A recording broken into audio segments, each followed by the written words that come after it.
Yeah, when all my friends were having their parties at 16, 17, 18, their 21st birthdays, I was working. In many cases, I missed out on a lot of those things. I guess at the time when things were difficult with my family at the time, and my only focus and my only ambition was to help them and support them. And I probably dedicated the next 4 years of my life to really help making sure that we got back on track as a family, making sure that we were able to move forward from what happened. So yeah, sure, in one way I missed out. I guess now when I look at what's happened and the journey, I don't ever regret anything that I've done or anything that I missed out on. I look at it as that was something that was there for me at that time in my life, and now there are other opportunities that have arisen, other things that have happened that have allowed me to perhaps do what I may never have been able to do if I didn't make those decisions at the time.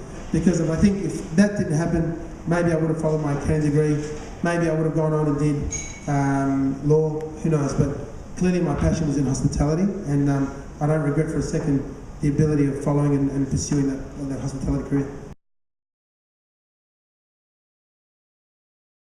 You know, I remember the time that I had to meet all my staff and tell them that we were being compulsorily acquired. And I tell you, I've never been so lost for words at that time. And a lot of people at the time knew there was something wrong. A lot of my staff knew there was something wrong, but I hadn't at this stage told them that we were being acquired. And these are people, you know, young people, energetic people, passionate people that have been following me, that wanted to work for our company. And in my mind, I was gearing myself up to tell them that we might have to close, we might not win the other tender, you might have to look for another job. I had a mortgage, they had a mortgage, everyone had responsibility, and I felt accountable. And I think what happens is that you wake up every morning and you say to yourself, you're going to succeed. You go to sleep at night saying to yourself that you're going to get through this and you're going to succeed. And when you know there are a lot of people riding on you, and you know you've got to ride on yourself, and your whole livelihood is dependent and determined on how you perform, let me tell you, you wake up every morning and you don't stop. And if you sleep for 2 hours, as I said, and I do to now, I mean 3 hours, 4 hours, 5 hours, it doesn't faze me. Provided I get up, I do what I've got to do, provided I'm not letting anyone else down, and I'm strong enough and healthy enough to be able to keep doing what I do, then the mental stimulation comes within yourself. And that whole desire to follow through. The thing for me, it's not about the money. For me, the money comes with the passion.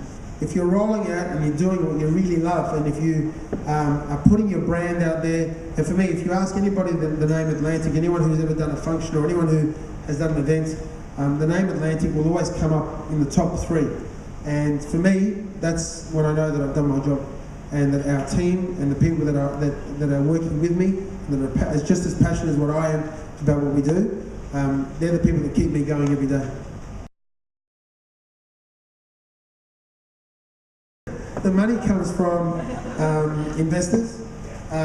Previously to Central Pier, this is another funny story about perhaps some of the people that were with me.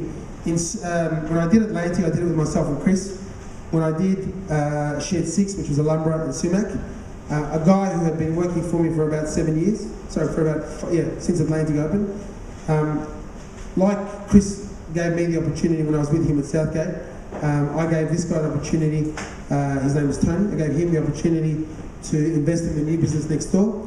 There was a DJ that I've become very friendly with, Simon Digby, some of you might know him, well-known house DJ.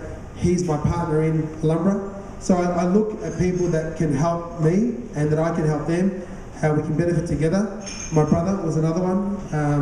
And essentially they invest in something that I'm going to create. It starts with a plan, it starts with some drawings, it starts with a business plan, it starts with a return on investment, and of course you go through the process, you raise some funds, you go to the bank, you use some of the goodwill that you've created within your own business, and you approach the bank with that as well. Between investors, between the bank, between selling sometimes what you have and making it happen, you raise the money and you make it work. Perhaps, you know, subconsciously deep down, somewhere along the line, you probably get a little bit scared internally and you probably question whether you've gone down the right path. But as I was saying before, if you don't give it a try, if you don't go past that and actually draw the line in the sand and say, you know what, this has been an idea that's been on my mind for a year or 2 or 3, this is something that I've wanted to pursue, what am I going to lose?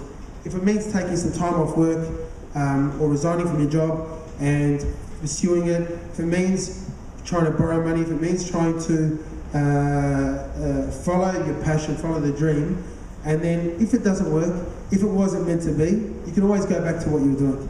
And if you didn't really like what you were doing anyway, then it's probably an opportunity to look at something else anyway. But you've got to, in my opinion, you've really got to draw the line and go for it and give it a go.